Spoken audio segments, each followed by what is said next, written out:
इनको काट के भागीरथी में बहा दे।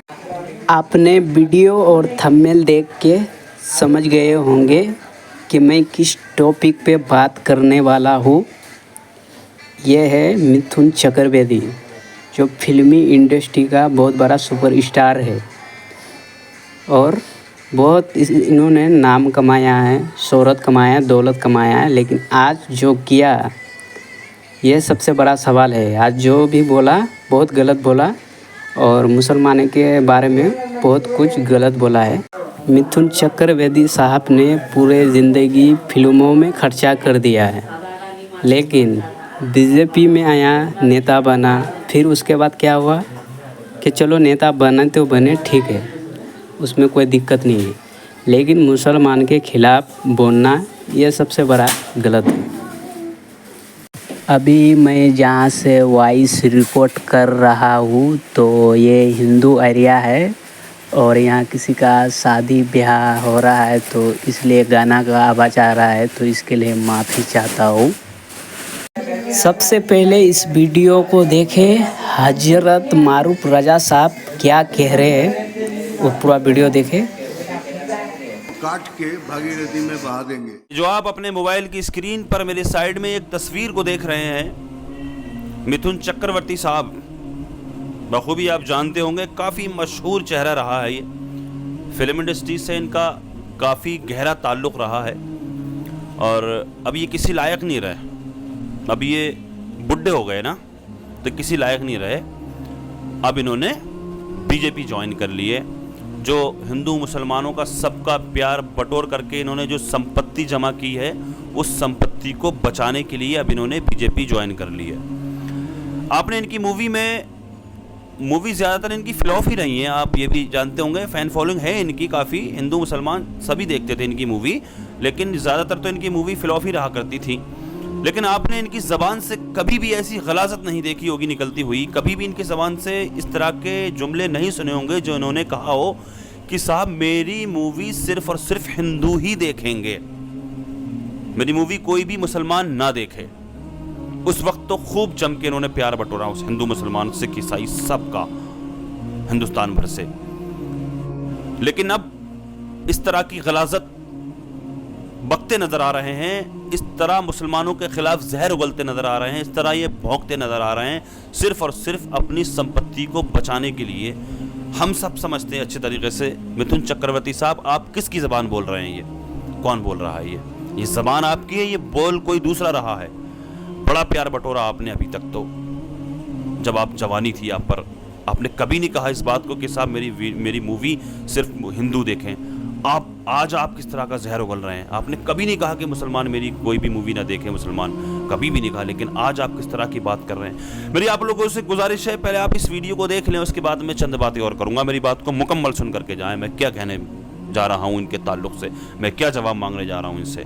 पहले इस वीडियो को देख लें आप, शायद आपने ना देखी हो, उसके बाद में मेरी गुफ्तगू सुन करके जाएँ। তাহলে আমিও কথা দিলাম 26 वो मसनद हमारा होगा। अच्छा, कुछ भी करेंगे 26 ये मसनद हमारा होगा। कुछ भी करेंगे, कुछ भी।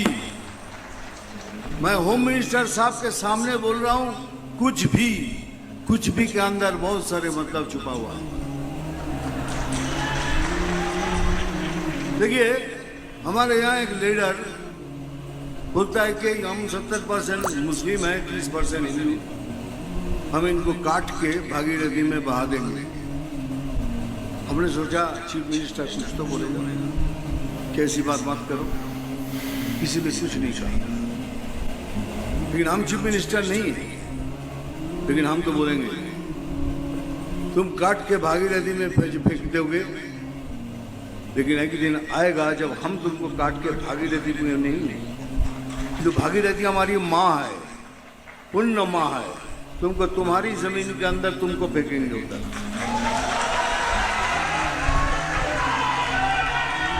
इसीलिए बार बार कह रहा हूं, हम कुछ भी करेंगे, कुछ भी। हमको वो कार्यकर्ता चाहिए जो सामने आके लड़ेंगे। हमको वो कार्यकर्ता चाहिए जो सीना तान के बोलेंगे मार साला, देखता हूं तेरे में कितनी गोली है। लेकिन साथ साथ ये भी बोल रहा हूं, हमको वो कार्यकर्ता नहीं है जो पैसा लेके काम कर रहा है। आपसे हम हाथ जोड़ के विनती करते हैं, आप तीनों मुंह जुड़ जाइए, बीजेपी छोड़ दीजिए। पैसा लेके बीजेपी पे मत बनिए, पैसा लेके बीजेपी मत बनिए, हमको नहीं चाहिए। लेकिन आज मैं बहुत बड़ी बात बोल के जा रहा हूं आपके सामने, तो भाई लाख सुन लो, अगर आप हमारे झाड़ का एक फल तोड़ोगे तो हम आपके झाड़ का 4 फल तोड़ देंगे। यही बात है, यही सच्चाई है, नहीं तो हम कभी जीत नहीं पाएंगे, ये हमको मारेंगे। देख लिया आपने, किसने कह दिया मिथुन चक्रवर्ती साहब आपसे कि सबसे पहली चीज़ तो ये है, आपसे किसने कहा कि 70% मुसलमान हैं? तुम्हारे पार्टी के तो लोग, ज़्यादातर लोग तो यही कहते हैं कि मुसलमान 15% है हिंदुस्तान के अंदर, लेकिन तुमसे किसने कह दिया कि 70% है? दूसरी चीज़ यह है कि मुसलमानों को दफन करोगे तुम, मुसलमानों का तुमसे एक नाखून नहीं कट सकता। ये उंगली दिखाई दे रही है, नाखून तो दिखाई देता होगा, सबसे पहले मेरा नाखून काटिए आप। हाँ, और औलादे भी होंगी आपकी। ये गरीबों को मत बर्बाद करो, गरीबों को मत पीसो, ये गरीबों को मत लड़वाओ आपस में, मत मरवाओ, मत कटवाओ गरीबों को। अपनी औलादों को क्यों नहीं भेजते हो मैदान में? भेजो, सबसे पहले मेरा नाखून काट करके दिखाओ, मुसलमानों को दफन करोगे ज़मीनों में तुम। कितना नीच और कितना गिरा हुआ इंसान निकला यार ये। पहले तो बहुत मजे लूटे, पहले तो कभी नहीं कहा इस बात को कि मेरी मूवी सिर्फ मुसलमान ना देखे, हिंदू देखे सिर्फ, पहले तो इस तरह की कभी भी बात ना कही। हम सब अच्छे तरीके से समझते हैं मिथुन चक्रवर्ती साहब, ये ज़बान आपकी है, लेकिन बोल कोई और दूसरा रहा है। किसकी ज़बान बोल रहे हैं आप? मुसलमानों को दफन करेंगे आप एक नाखून नहीं काट सकते किसी मुसलमान का। जाने कितने ऐसे आए जिन्होंने कसमें खाई थी मुसलमानों को तबाह बर्बाद करने की, मुसलमानों को ख़त्म करने की, लेकिन आज उनका नामो निशान नहीं रहा। तुम कौन से खेत की मूली हो?